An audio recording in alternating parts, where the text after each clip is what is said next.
Welcome to Sapiens Academy. നമ്മൾ എക്കണോമിക്സിലെ first class ആണ്. എക്കണോമിക്സ് അഥവാ സാമ്പത്തിക ശാസ്ത്രം എന്ന് പറഞ്ഞാൽ എന്താണ്?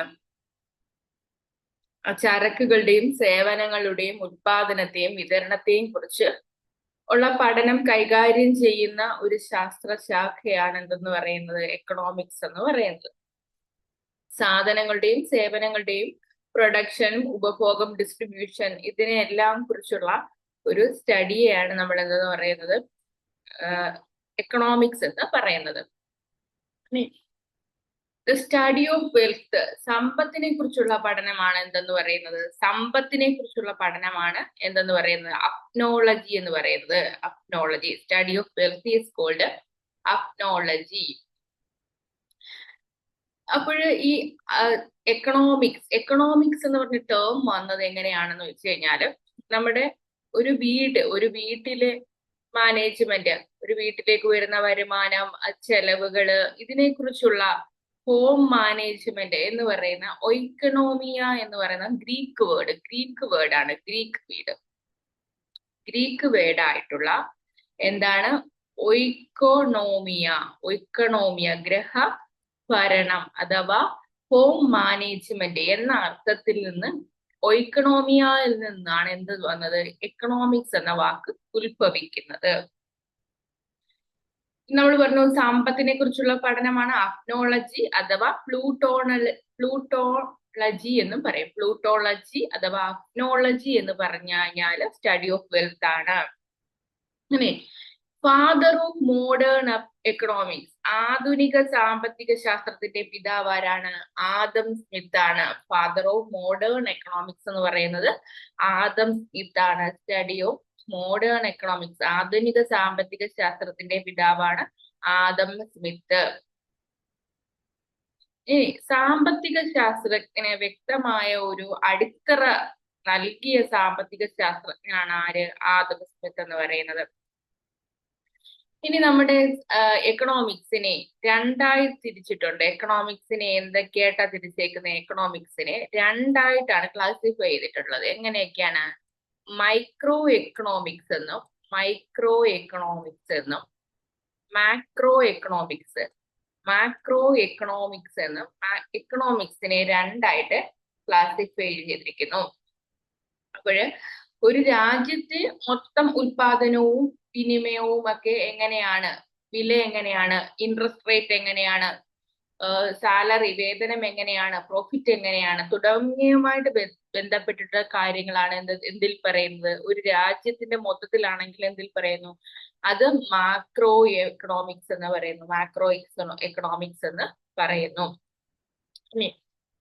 ഇനി നമ്മുടെ ഒരു സമ്പദ് വ്യവസ്ഥയിലെ വ്യക്തിഗത, അതായത് ഒരു ആളുടെ, ഒരു ഇൻഡിവിജ്വലിന്റെ മാത്രം എടുക്കുകയാണെങ്കിൽ, ഒരു ഇൻഡിവിജ്വലിന്റെ മാത്രം പഠനത്തെയാണ് എടുക്കുന്നതെങ്കിൽ അതിനെ എന്ത് പറയുന്നു? മൈക്രോ എക്കണോമിക്സ് എന്ന് പറയുന്നു. ഒരാളുടെ വരുമാനം, ഒരാളുടെ ഇൻകം, അദ്ദേഹത്തിന്റെ ചെലവ്, എക്സ്പെൻഡിച്ചർ, തൊഴില്, കാര്യങ്ങൾ മാത്രം എടുത്തുള്ള പഠനത്തെ നമ്മൾ മൈക്രോ എക്കണോമിക്സ് എന്ന് പറയുന്നു. ഇപ്പൊ മാക്രോ എക്കണോമിക്സ്, മൈക്രോ എക്കണോമിക്സ് എന്നിങ്ങനെ രണ്ട് രീതിയിലാണ് എക്കണോമിക്സിനെ ക്ലാസിഫൈ ചെയ്തിട്ടുള്ളത്. ഇനി ആദം സ്മിത്തിന്റെ വളരെ പ്രശസ്തമായിട്ടുള്ള ഒരു ബുക്കാണ് എന്തെന്ന് പറയുന്നത്, വെൽത്ത് ഓഫ് നേഷൻ എന്ന് പറയുന്ന ആദം സ്മിത്തിന്റെ വളരെ പ്രശസ്തമായിട്ടുള്ള ഒരു ബുക്കാണ് എന്ത്, വെൽത്ത് ഓഫ് നേഷൻ എന്ന് പറയുന്നത്. അപ്പൊ നമ്മൾ എക്കണോമിക്സ് എന്താണെന്ന് പറഞ്ഞു. എക്കണോമിക്സ് എന്ന് പറഞ്ഞു കഴിഞ്ഞാല് ബ്രാഞ്ച് ഓഫ് സയൻസ് ആണ്. എക്കണോമിക്സ് എന്ന് പറയുന്നത് ബ്രാഞ്ച് ഓഫ് സയൻസ്. എന്തിനെ കുറിച്ചൊക്കെയാണ് അതിൽ പറയുന്നത്? Production, distribution and consumption of goods and services ആണ് എന്തെന്ന് പറയുന്നത് എക്കണോമിക്സ് എന്ന് പറയുന്നത്. ഇനി സാമ്പത്തിക സ്റ്റഡി ഓഫ് വെൽത്തിനെ കുറിച്ചുള്ള പഠനമാണ് എന്തെന്ന് പറയുന്നത് അപ്നോളജി അഥവാ പ്ലൂട്ടോളജി എന്ന് പറയുന്നത്. ഫാദർ ഓഫ് മോഡേൺ എക്കണോമിക്സ് ആരാണ്? മോഡേൺ എക്കണോമിക്സിന്റെ പിതാവാണ് ആദം സ്മിത്ത് എന്ന് പറയുന്നത്. Father of modern economics Adam Smith. Adam സ്മിത്തിന്റെ ബുക്കാണ് എന്തെന്ന് പറയുന്നത് വെൽത്ത് ഓഫ് നേഷൻ എന്ന് പറയുന്നത്. ആദം സ്മിത്തിന്റെ ബുക്കാണ് വെൽത്ത് ഓഫ് നേഷൻ എന്ന് പറയുന്നത്. ഇനി നമ്മൾ എക്കണോമിക്സിനെ രണ്ടായിട്ട് ക്ലാസിഫൈ ചെയ്തിരിക്കുന്നത് എന്താണ്? മാക്രോ എക്കണോമിക്സ് എന്നും മൈക്രോ എക്കണോമിക്സ് എന്നും. ക്ലാസിഫൈ ചെയ്തിരിക്കുന്നു. മൈക്രോ ഇക്കണോമിക്സ് എന്ന് പറഞ്ഞു കഴിഞ്ഞാൽ ഒരു ഇൻഡിവിജ്വലിന്റെ ഈ ചെലവ്, എക്സ്പെൻഡിച്ചർ, വരുമാനം, പ്രോഫിറ്റ് തുടങ്ങിയ കാര്യങ്ങളെ കുറിച്ചുള്ള പഠനമാണ് എന്തെന്ന് പറയുന്നത് മൈക്രോ ഇക്കണോമിക്സ് എന്ന് പറയുന്നത്. ഒരു ഇൻഡിവിജ്വലിന്റെ മാത്രമാണ്. മാക്രോ ഇക്കണോമിക്സ് ആണെങ്കിലോ ഒരു രാജ്യത്തിന്റെ മൊത്തവും ഉൽപാദനവും ഉപഭോഗവും അതിനെക്കുറിച്ചെല്ലാം പഠനത്തെയാണ് നമ്മൾ എന്തെന്ന് പറയുന്നത് മാക്രോ ഇക്കണോമിക്സ് എന്ന് പറയുന്നത്. ഇത്രയും കാര്യങ്ങളാണ് നമ്മൾ ഇപ്പോൾ നോക്കിയിട്ടുള്ളത്. അപ്പോൾ നമുക്ക് അടുത്ത സ്ലൈഡിലേക്ക് പോകാം. Laissez-faire is the policy of non-interference by government in economic activities. അപ്പം ലേസി-ഫെയറി പോളിസി എന്ന് പറയുന്ന ആദം സ്മിത്തിന്റെ പോളിസിയാണ്. അത് അങ്ങനെയാണ് ചോദിക്കുന്നത്. ലേസി-ഫെയറി പോളിസി ആരുടേതാണെന്ന് ചോദിക്കാം. അപ്പൊ ലേസി-ഫെയറി പോളിസി ആരുടെയാണ്? ആദം സ്മിത്തിൻ്റെതാണ് ലേസി-ഫെയറി പോളിസി എന്ന് പറയുന്നത്. ലേസി-ഫെയറി പോളിസി പറയുന്നത് എന്താണ്? ഒരു ഗവൺമെന്റിന്റെ എക്കണോമിക് ആക്ടിവിറ്റീസിൽ എന്താണ് ഒരു രാജ്യത്തിന്റെ എക്കണോമിക് ആക്ടിവിറ്റീസിൽ ഗവൺമെന്റിന്റെ ഇന്റർഫറൻസ് എന്തായിരിക്കണം? വളരെ കുറവായിരിക്കണം എന്ന് പറയുന്ന പോളിസിയാണ് ലേസി-ഫെയറി പോളിസി എന്ന് പറയുന്നത്. ലേസി-ഫെയറി പോളിസി ആദം സ്മിത്തുമായിട്ട് എന്ത് ചെയ്യുന്നു? റിലേറ്റ് ചെയ്തിരിക്കുന്നു. ഇനി ലോ ഓഫ് ഡിമാൻഡ് പ്രൊപ്പോസ് ചെയ്ത ആരാണ്? ലോ ഓഫ് ഡിമാൻഡ് പ്രൊപ്പോസ് ചെയ്തത് ലോ ഓഫ് ഡിമാൻഡ് പ്രൊപ്പോസ് ചെയ്തത് ആരാണ്? ലോ ഓഫ് ഡിമാൻഡ് പ്രൊപ്പോസ് ചെയ്തത് ആൽഫ്രഡ് മാർഷൽ ആണ്. ആൽഫ്രഡ് മാർഷൽ ആണ് എന്ത് ചെയ്തത്? ലോ ഓഫ് ഡിമാൻഡ് പ്രൊപ്പോസ് ചെയ്ത വ്യക്തിയാണ് ആൽഫ്രഡ് മാർഷൽ എന്ന് പറയുന്നത്. Alfred marshal. അതുപോലെ നമ്മൾ ആദം സ്മിത്തിനെ കുറിച്ച് പറയുമ്പോൾ ആധുനിക സാമ്പത്തിക ശാസ്ത്രത്തിന്റെ പിതാവാണ് ആദം സ്മിത്ത് എന്ന് പറഞ്ഞിട്ടുണ്ടായിരുന്നു. അദ്ദേഹത്തിന്റെ ഒരു ബുക്കായിരുന്നു വെൽത്ത് ഓഫ് നേഷൻ. ഈ ബുക്ക് 1776 എന്ത് ചെയ്തത്? പ്രസിദ്ധീകരിച്ചത്. വെൽത്ത് ഓഫ് നേഷൻ എന്ന ബുക്ക് പ്രസിദ്ധീകരിച്ച വർഷം ഏതാണെന്ന് ചോദിച്ചാൽ 1776 ഈ ഒരു ബുക്ക് പ്രസിദ്ധീകരിച്ചത്. അപ്പോൾ നമ്മൾ ഇപ്പോൾ പറഞ്ഞത് ലോ ഓഫ് ഡിമാൻഡ് പ്രൊപ്പോസ് ചെയ്ത ആൽഫ്രഡ് മാർഷൽ ആണ്. ലോ ഓഫ് ഡിമാൻഡ് എന്താണ് പറയുന്നത്? Law of demand states that there is inverse relation between quantity and price. ക്വാണ്ടിറ്റിയും പ്രൈസും തമ്മിൽ ഇൻവേഴ്സ് റിലേഷൻ ആണുള്ളതെന്നാണ് എന്ത് പറയുന്നത്? ലോ ഓഫ് ഡിമാൻഡ് പറയുന്നത്. Law of demand states that there is inverse relation between quantity and price. ക്വാണ്ടിറ്റിയും പ്രൈസും തമ്മിൽ ഇൻവേഴ്സ് റിലേഷൻ ആണുള്ളതെന്നാണ് ലോ ഓഫ് ഡിമാൻഡ് പറയുന്നത്. അടുത്തത് നാഷണൽ ഇൻകം. നാഷണൽ ഇൻകം എന്ന് പറഞ്ഞു കഴിഞ്ഞാൽ എന്താ? നാഷണൽ ഇൻകം എന്ന് പറയുന്നത് is the sum total of all goods and services produced in a country in a particular period of time, usually 1 year. ഇനി നമ്മൾ ദേശീയ വരുമാനം എന്താണെന്നാണ് നോക്കുന്നത്. ദേശീയ വരുമാനം എന്തെന്ന് പറഞ്ഞു കഴിഞ്ഞാൽ എന്താണ്? ഒരു വർഷം ഒരു രാജ്യത്ത് ഉൽപ്പാദിപ്പിക്കുന്ന ആകെ സാധനങ്ങളുടെയും സേവനങ്ങളുടെയും തുകയാണ് എന്തെന്ന് പറയുന്നത്? ദേശീയ വരുമാനം എന്ന് പറയുന്നത്. ഒരു വർഷം ഒരു രാജ്യത്ത് ഉൽപ്പാദിക്കുന്ന ആദ്യ സാധനങ്ങളുടെയും സേവനങ്ങളുടെയും ആകെ തുകയാണ് നാഷണൽ ഇൻകം, ദേശീയ വരുമാനം എന്ന് പറയുന്നത്. ഇന്ത്യയില് ഒരു ഇന്ത്യയുടെ ഫിനാൻഷ്യൽ ഇയർ സ്റ്റാർട്ട് ചെയ്യുന്നത് എന്നോട്ട് എവിടെയാണ്? ഏപ്രിൽ 1 തൊട്ട് എന്നാണ് അവസാനിക്കുന്നത്? മാർച്ച് 31 അവസാനിക്കുന്നത്. ഇന്ത്യയിൽ ഫിനാൻഷ്യൽ ഇയർ സാമ്പത്തിക വർഷം തുടങ്ങുന്നത് ഏപ്രിൽ 1 തൊട്ട് എൻഡ് ചെയ്യുന്നത് മാർച്ച് 31 വരെയാണ്. അപ്പൊ an official agency appointed by Government of India for estimating national income. അപ്പൊ നാഷണൽ ഇൻകം കണ്ടുപിടിക്കാൻ വേണ്ടിയിട്ടുള്ള ഒരു ഒഫീഷ്യൽ ഏജൻസി ഉണ്ട്. അത് ഏതാണ്? Central statistical organisation. 1951 എന്ത് ചെയ്യുന്നത്? an official agency appointed by the Government of India for estimating national income was Central Statistical Organization, 1951. GDP എന്താണെന്നാണ് ഇനി നോക്കുന്നത്. GDP എന്താണ്? ഗ്രോസ് ഡൊമസ്റ്റിക് പ്രൊഡക്റ്റ് ആണ്. അപ്പൊ ഇതെന്താണ്? It is A value of goods and services produced within A country during A given period. ഒരു വർഷത്തിൽ ഒരു കൺട്രിയിൽ ഉണ്ടാകുന്ന ആകെ goods and services produced in A given period. ഒരു ഗിവൺ പീരീഡിലുള്ള ഗുഡ്സ് ആൻഡ് സർവീസസിനെ ആണ് എന്തെന്ന് പറയുന്നത്? ഗ്രോസ് ഡൊമസ്റ്റിക് പ്രോഡക്റ്റ് എന്ന് പറയുന്ന ഒരു രാജ്യത്തിന്റെ അകത്ത് ഒരു വർഷം ഉണ്ടാകുന്ന സാധനങ്ങളുടെയും സേവനങ്ങളുടെയും തുകയെ ഗ്രോസ് ഡൊമസ്റ്റിക് പ്രോഡക്റ്റ് എന്നാണ് പറയുന്നത്. ഗ്രോസ് ഡൊമസ്റ്റിക് പ്രോഡക്റ്റ് എന്ന് പറയുന്നു. അപ്പോൾ സെൻട്രൽ സ്റ്റാറ്റിസ്റ്റിക്കൽ ഓർഗനൈസേഷൻ ആണ് ദേശീയ വരുമാനം കണക്കാക്കുന്നത്. 1951 സെൻട്രൽ സ്റ്റാറ്റിസ്റ്റിക്കൽ ഓർഗനൈസേഷൻ എസ്റ്റാബ്ലിഷ് ചെയ്തത്. ഇനി നമുക്ക് ഗ്രോസ് നാഷണൽ പ്രോഡക്റ്റ് എന്ന് പറയുന്ന ടൈമാണ്. Gross national product. Gross national product എന്ന് പറഞ്ഞാൽ എന്താണ്? Gross national product is a sum total of all goods and service produced by the nationals of a country during a year. അപ്പൊ ഒരു രാജ്യത്തെ citizens മുഴുവനായിട്ടും ഒരു വർഷം പ്രൊഡ്യൂസ് ചെയ്യുന്ന ഗുഡ്സ് ആൻഡ് സർവീസസിന്റെ ആകെ തുകയാണ് ഗ്രോസ് നാഷണൽ പ്രൊഡക്റ്റ് എന്ന് പറയുന്നത്. ഒരു രാജ്യത്തെ നാഷണൽസ് പ്രൊഡ്യൂസ് ചെയ്യുന്ന ഗുഡ്സ് ആൻഡ് സർവീസസിന്റെ ആകെ തുകയാണ് എന്തെന്ന് പറയുന്നത്? ഗ്രോസ് നാഷണൽ പ്രൊഡക്റ്റ് എന്ന് പറയുന്നത്. ഇനി net national domestic product NDP എന്ന് പറഞ്ഞു കഴിഞ്ഞാൽ എന്താണ്? It is equal to GDP minus depreciation ആണ്. GDP മൈനസ് ഡിപ്രീസിയേഷൻ ആണ് എന്തെന്ന് പറയുന്നത്? നെറ്റ് ഡൊമസ്റ്റിക് പ്രൊഡക്റ്റ് എന്ന് പറയുന്നത് GDP മൈനസ് എന്താണ്? GDP minus depreciation. ഡിപ്രീസിയേഷൻ എന്ന് പറഞ്ഞു കഴിഞ്ഞാൽ എന്താണ്? ആ തേയ്മാനം. ഇപ്പൊ നമ്മളൊരു വണ്ടി മേടിക്കുകയാണെങ്കിൽ തന്നെ ഒരു വർഷം കഴിയുമ്പോൾ അതിനൊരു തേയ്മാനം ഉണ്ടാകുമല്ലേ? അപ്പൊ അതേപോലെ തന്നെയാണ് ഇവിടെ GDP മൈനസ് ഡിപ്രീസിയേഷൻ ആണ് എന്തെന്ന് പറയുന്നത്? നെറ്റ് ഡൊമസ്റ്റിക് പ്രൊഡക്റ്റ് എന്ന് പറയുന്നത്. ഇപ്പൊ depreciation means a decrease in the asset value caused by unfavourable market condition. ഇപ്പൊ ഡിപ്രീസിയേഷൻ എന്ന് പറഞ്ഞു കഴിഞ്ഞാൽ എന്താണ്? Means a decrease in asset value caused by unfavourable market condition. അതിനെയാണ് എന്താന്ന് പറയുന്നത്? ഡിപ്രീസിയേഷൻ എന്ന് പറയുന്നത്.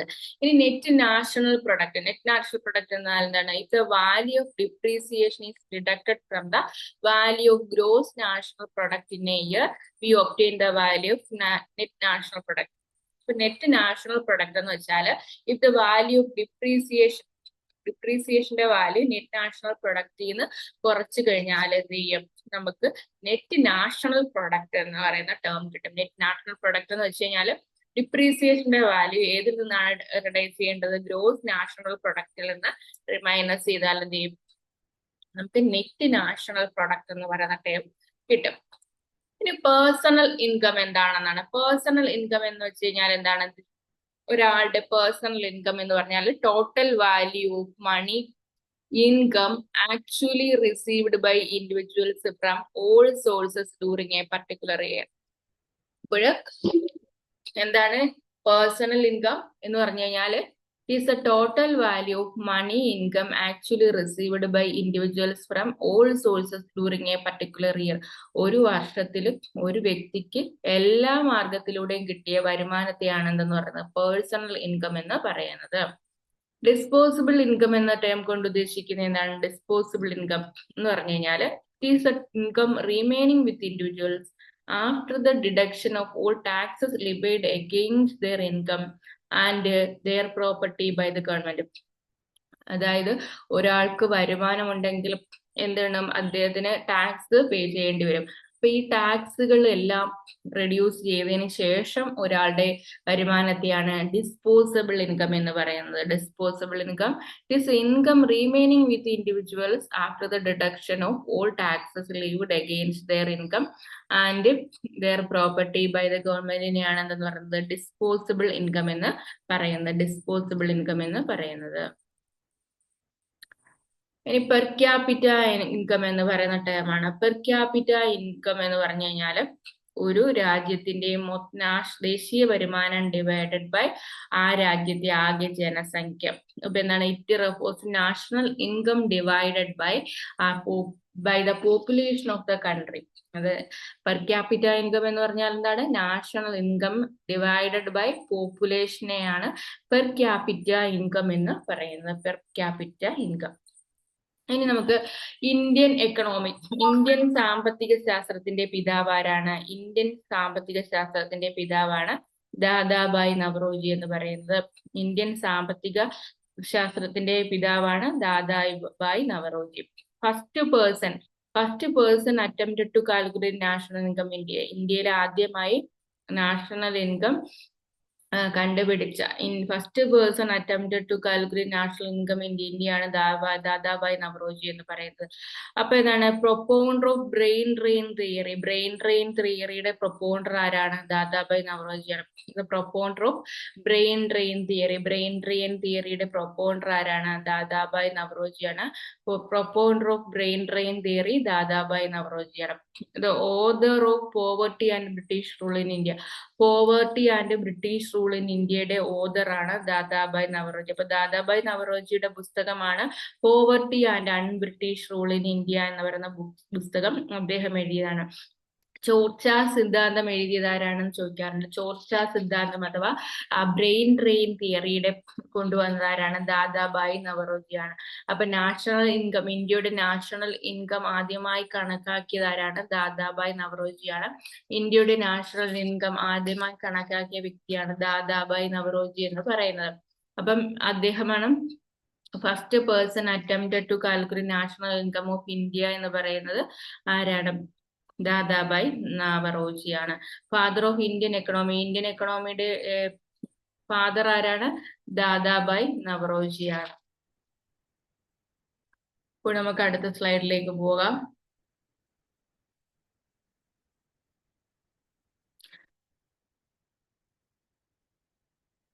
ഇന്ത്യൻ എക്കണോമി എന്ന് പറയുന്ന ഇന്ത്യൻ എക്കണോമി എന്ന് പറയുന്നത് ഒരു മിക്സഡ് എക്കണോമിയാണ്. അപ്പൊ ഇന്ത്യൻ എക്കണോമി എന്താണ്? സോഷ്യലിസത്തിന്റെയും ക്യാപിറ്റലിസത്തിന്റെയും എല്ലാം കൂടി ഒരു മിക്സഡ് എക്കണോമിയാണ് എവിടെയുള്ളത്? ഇന്ത്യയിലുള്ളത്. ഒരു മിശ്ര സമ്പദ് വ്യവസ്ഥയാണ് ഇന്ത്യയിൽ ഉള്ളത്. അപ്പൊ ഈ സോഷ്യലിസ്റ്റ് എക്കണോമിയുടെ ഫാദർ ആരാണ്? Father of socialist economy. Father of socialist economy. Father of socialist economy എന്ന് പറയുന്നത് ആരാണ്? കാൾ മാർക്സ് ആണ്. ആരാണ്? കാൾ മാർക്സ് ആണ്. ഫാദർ ഓഫ് സോഷ്യലിസ്റ്റ് എക്കണോമി എന്ന് പറയുന്നത് കാൾ മാർക്സ് ആണ്. സോഷ്യലിസ്റ്റ് എക്കണോമി എന്ന് പറഞ്ഞു കഴിഞ്ഞാൽ ഒരു ഉൽപാദന വ്യവസ്ഥയിൽ പൊതു ഉടമസ്ഥതയിൽ ഉള്ളതും കേന്ദ്രീകൃത ആസൂത്രണം അടിസ്ഥാനമാക്കി പ്രവർത്തിക്കുന്നതുമായ സമ്പദ് വ്യവസ്ഥയാണ് എന്തെന്ന് പറയുന്നത്? സോഷ്യലിസ്റ്റ് സമ്പദ് വ്യവസ്ഥ എന്ന് പറയുന്നത്. പൊതു ഉടമസ്ഥതയിൽ ഉള്ളതായിരിക്കണം. ഉൽപാദിപ്പിക്കുന്ന സാധനങ്ങളെല്ലാം, ഉപാധികളെല്ലാം എന്ത് രീതിയിലുള്ളതായിരിക്കണം? പൊതു ഉടമസ്ഥതയിലുള്ളതും കേന്ദ്രീകൃത ആസൂത്രണം അടിസ്ഥാനമാക്കി പ്രവർത്തിക്കുന്നതുമായിരിക്കണം എന്തെന്ന് പറയുന്നത്? സോഷ്യലിസ്റ്റ് സമ്പദ് വ്യവസ്ഥ എന്ന് പറയുന്നത്. അതായത് ഈ സോഷ്യലിസ്റ്റ് സമ്പദ് വ്യവസ്ഥയുടെ ഒരു പ്രത്യേകത എന്ന് പറഞ്ഞു കഴിഞ്ഞാല് ജനങ്ങളുടെ ക്ഷേമമായിരിക്കും എന്താണ് അവിടെ മെയിൻ ആയിട്ടും ഉദ്ദേശിക്കുന്നത്. ജനങ്ങളുടെ ക്ഷേമമായിരിക്കും. പ്രോഫിറ്റിന് വലിയ പ്രാധാന്യം അവിടെ കൊടുക്കുന്നില്ല. അങ്ങനെയുള്ള എക്കണോമിയാണ് എന്തെന്ന് പറയുന്നത്? സോഷ്യലിസ്റ്റ് എക്കണോമിക്സ് എന്ന് പറയുന്നത്. സ്വകാര്യ സംരംഭങ്ങൾ അവിടെ കുറവായിരിക്കും. അതുപോലെ തന്നെ സ്വകാര്യമായിട്ട് സ്വത്തവകാശവും പാരമ്പര്യ സ്വത്തവകാശ കൈമാറ്റ രീതി എന്നിവയൊന്നും ഉണ്ടായിരിക്കില്ല സോഷ്യലിസ്റ്റില്. ഇപ്പൊ സോഷ്യലിസ്റ്റ് സമ്പദ് വ്യവസ്ഥയിൽ എന്താണ്? വിലയ്ക്കൊന്നും വലിയ പ്രാധാന്യമില്ല. ക്യൂബയും ചൈനയും ഒക്കെ സോഷ്യലിസ്റ്റ് സമ്പദ് വ്യവസ്ഥയ്ക്ക് എക്സാമ്പിൾ ആയിട്ടുള്ള സ്ഥലങ്ങളാണ് ക്യൂബ, ചൈന എന്ന് പറയുന്നത്. അപ്പൊ സോഷ്യലിസ്റ്റ് സമ്പദ് വ്യവസ്ഥയിൽ എന്താണ് നടക്കുന്നതെന്ന് വെച്ച് കഴിഞ്ഞാൽ സമൂഹത്തിന്റെ ആവശ്യത്തിനനുസരിച്ചിട്ടുള്ള ഏതൊക്കെ വസ്തുക്കളാണ് ഉൽപ്പാദിപ്പിക്കേണ്ടതെന്ന് സർക്കാർ ഡിസൈഡ് ചെയ്തിട്ടും അവ എങ്ങനെ വിതരണം ചെയ്യണം, ഉൽപ്പാദിപ്പിക്കണം എന്നെല്ലാം സർക്കാർ തന്നെ തീരുമാനിക്കുന്നു. അപ്പം അങ്ങനെയുള്ളതിനെയാണ് നമ്മൾ എന്ന് പറയുന്നത് സോഷ്യലിസ്റ്റ് എക്കണോമി എന്ന് പറയുന്നത്. അപ്പം ഈ ക്യാപിറ്റലിസ്റ്റ് എക്കണോമിയിൽ നിന്ന് വ്യത്യസ്തമായിട്ട് ഇവിടെയാണെങ്കിൽ എന്താണ്? സൗജന്യമായിട്ട് ആരോഗ്യ പരിരക്ഷയൊക്കെ കൊടുക്കുന്ന രാജ്യങ്ങളാണ് ഇവരൊക്കെ. അപ്പൊ ഇനി മിശ്ര സമ്പദ് വ്യവസ്ഥ, മിക്സഡ് എക്കണോമിയുടെ പിതാവ്. നമ്മുടെ ഇന്ത്യയിൽ മിക്സഡ് എക്കണോമി ആണെന്നല്ലോ പറഞ്ഞല്ലോ. മിക്സഡ് എക്കണോമി എന്ന് പറഞ്ഞു കഴിഞ്ഞാല് മിക്സഡ് എക്കണോമിയുടെ ഫാദർ ആരാണ്? ഫാദർ ഓഫ് മിക്സഡ് എക്കണോമി എന്ന് പറയുന്നത് ആദം സ്മിത്ത് തന്നെയാണ്. ആദം സ്മിത്ത് തന്നെയാണ് ഫാദർ ഓഫ് മിക്സഡ് എക്കണോമി എന്ന് പറയുന്നത്. ആരാണ്? ആദം സ്മിത്ത് തന്നെയാണ്. അപ്പൊ ഈ രണ്ട് മുതലാളിത്തത്തിന്റെയും ക്യാപിറ്റലിസത്തിന്റെയും അതുപോലെ സോഷ്യലിസത്തിന്റെയും എല്ലാ സവിശേഷതകളും കൂടി ചേർന്നതാണ് മിക്സഡ് എക്കണോമി എന്ന് പറയുന്നത്. ഇതിന്റെ ഒരു പ്രത്യേകത എന്ന് പറഞ്ഞാല് പൊതുമേഖലയും സ്വകാര്യ മേഖലയും നിലനിൽക്കുന്നുണ്ട് ഇതിനകത്ത്. അതുപോലെ തന്നെ ക്ഷേമ പ്രവർത്തനങ്ങൾക്ക് പ്രാധാന്യം കൊടുക്കുന്നുണ്ട്. സ്വകാര്യ സ്വത്തവകാശത്തിനുള്ള സ്വാതന്ത്ര്യം കൊടുക്കുന്നുണ്ട്. സാമ്പത്തിക നിയന്ത്രണമെല്ലാം ഒരുപോലെ നിലനിൽക്കുന്നുണ്ട്. ഇന്ത്യയിൽ നിലനിൽക്കുന്നതാണ് മിക്സഡ് എക്കണോമി ആണെന്ന് പറയുന്നുണ്ട്. പിന്നീട് നമുക്ക് അതുപോലെ തന്നെ ഇനി നോക്കാനുള്ളത് നാഷണൽ പ്ലാനിംഗ് കമ്മിറ്റിയാണ്. നാഷണൽ പ്ലാനിംഗ് കമ്മിറ്റി 1938 ഈ വർഷം ചോദിക്കാൻ സാധ്യതയുണ്ട്. എന്താണ് നാഷണൽ പ്ലാനിംഗ് കമ്മിറ്റി വന്നത് എന്നാണ്? 1938 ആരുടെ ചെയർമാൻഷിപ്പിലൂടെയാണ് നാഷണൽ പ്ലാനിംഗ് കമ്മിറ്റി വന്നതെന്ന് വെച്ചാൽ ആരുടെയാണ്? ജവഹർലാൽ നെഹ്റുവിന്റെ നേതൃത്വത്തിലാണ് നാഷണൽ പ്ലാനിംഗ് കമ്മിറ്റി വരുന്നത്. First attempt to initiate economic plan in India was made by M Visvesvaraya. M വിശ്വേശ്വരയ്യാണ് ആദ്യമായിട്ട് എക്കണോമിക് പ്ലാനിങ് കൊണ്ടുവരാനായിട്ടൊരു ഐഡിയ ആദ്യമായിട്ട് അറ്റംപ്റ്റ് ചെയ്തത് ആരാണ്? എം വിശ്വേശ്വരയ്യാണ്. എക്കണോമിക് പ്ലാനിങ് കൊണ്ടുവരണമെന്ന് പറയുന്ന ഫസ്റ്റ് അറ്റംപ്റ്റ് കൊണ്ടുവരുന്നത് എം വിശ്വേശ്വരയ്യാണ്. അദ്ദേഹത്തിന്റെ ബുക്ക് 1934 വന്ന പ്ലാൻഡ് എക്കണോമി ഫോർ ഇന്ത്യ എന്ന് പറയുന്ന ബുക്കിലാണ് ഈ ഒരു ഐഡിയ അദ്ദേഹം കൊണ്ടുവരുന്നത്, M Visvesvaraya. Planned economy for India എന്ന് പറയുന്ന ബുക്കിൽ. അപ്പൊ M Visvesvaraya popularly known as father of Indian planning and father of Indian engineering. അപ്പം എം വിശ്വേശ്വരയ്യ അറിയപ്പെടുന്ന എന്താണ്? Father of Indian planning, father of Indian planning എന്നും ഫാദർ ഓഫ് ഇന്ത്യൻ എഞ്ചിനീയറിംഗ് എന്നും അറിയപ്പെടുന്ന ആരെയാണ്? എം വിശ്വേശ്വരയ്യാണ്. ഫാദർ ഓഫ് ഇന്ത്യൻ പ്ലാനിങ് എന്നും father of Indian engineering എന്നും അറിയപ്പെടുന്നത് എം വിശ്വേശ്വരയ്യാണ്. അപ്പൊ എഞ്ചിനീയേഴ്സ് ഡേ സെലിബ്രേറ്റ് ചെയ്യുന്നത് എന്നാണ്? സെപ്റ്റംബർ 15. എഞ്ചിനീയേഴ്സ് ഡേ സെലിബ്രേറ്റ് ചെയ്യുന്നത് എന്നാണ്? എം വിശ്വേശ്വരയ്യയുടെ ബർത്ത്ഡേ ആയിട്ടുള്ള സെപ്റ്റംബർ 15 എഞ്ചിനീയേഴ്സ് ഡേ എന്നറിയപ്പെടുന്നത്. അപ്പൊ എം വിശ്വേശ്വരയ്യ അറിയപ്പെടുന്ന എന്താണ്? Father of Indian planning, father of Indian engineering എന്നെല്ലാം അറിയപ്പെടുന്നത് ആരെയാണ്? എം വിശ്വേശ്വരയ്യാണ്. എം വിശ്വേശ്വരയുടെ ബുക്ക് ഏതാണ്? Planned economy for India. അത് 1934 വന്നത്. അപ്പൊ 1938 നെഹ്റു ആണ് എന്ത് പറയുന്നത്? ഇന്ത്യയുടെ ഒരു പ്ലാനിങ് കമ്മിറ്റി കൊണ്ടുവന്നത് 1938 ജവഹർലാൽ നെഹ്റുവിന്റെ ചെയർമാൻഷിപ്പിലായിരുന്നു.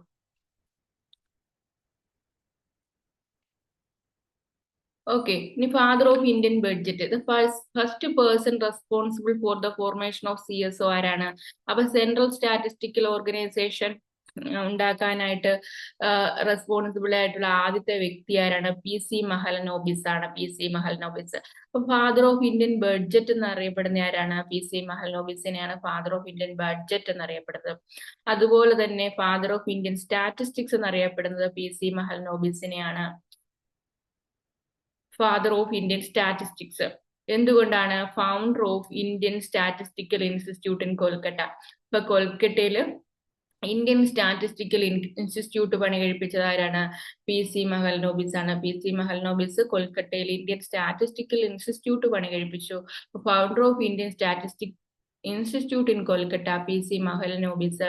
Father of Indian statistics PC Mahalanobis. Father of Indian budget PC Mahalanobis.